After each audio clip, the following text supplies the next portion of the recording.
Thank you so much, Timothy Yusuf, for that background report. Now, our guests are seated in the studio. Let me introduce first.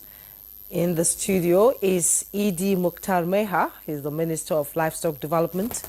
You're welcome to Good Morning, Nigeria. Thank you. Thank you. It's a pleasure to have you. Thank you. Good morning, Nigeria.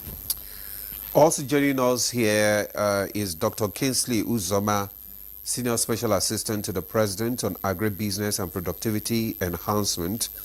Dr. Uzoma, good to see you again.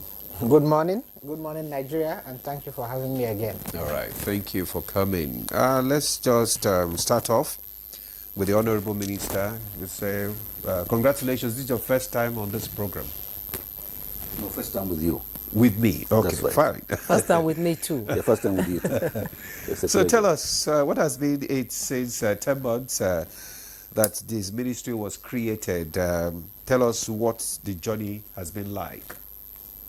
Thank you. Since the ministry came into being on the 4th of June last year, and Mr. President found me worthy to lead that team, we have so far formed our team and also gotten our mandate, and as well as also formed out of that mandate, we have identified the commanding challenges facing the livestock as it were in the country, and that has also formed the background of our activities between then and now. And that is to say that it has not been all rosy.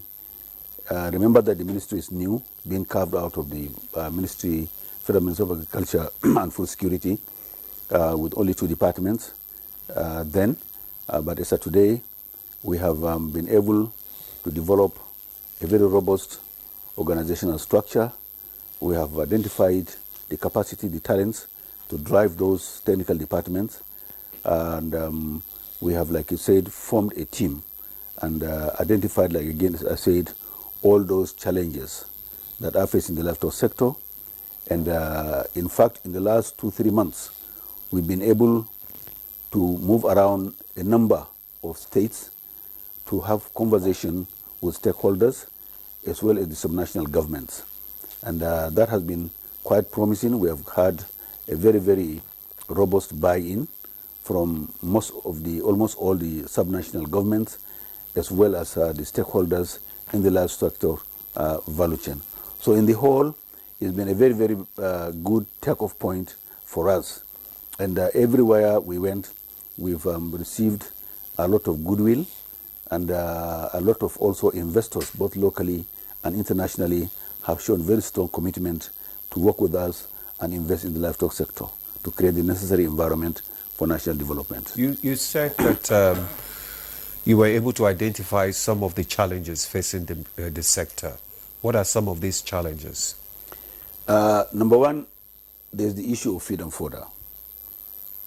Our livestock sector today is debilitated by lack of feed and fodder for a number of reasons. One is that there hasn't been any structured mechanism. Most of the livestock keepers are used to freely grazing the countryside. Today, that is not available because of the competition for scarce resources, climate change, overgrazing, urbanization, looking for land for a lot of infrastructure, airports, universities, express roads, etc., etc. Secondly, we have identified also lack of adequate disease management.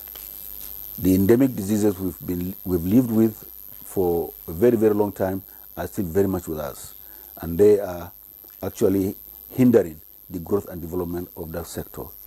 And some of these things are zoonosis that share between human beings and animals. Another area that we've identified is the suboptimal performance of our livestock in terms of productivity. If you are looking at milk production, if you are looking at growth rate, if you are looking at so many other factors, genetically, our livestock are still, the indigenous livestock are limited if you compare them with their counterparts elsewhere. So this we have found also is a big challenge.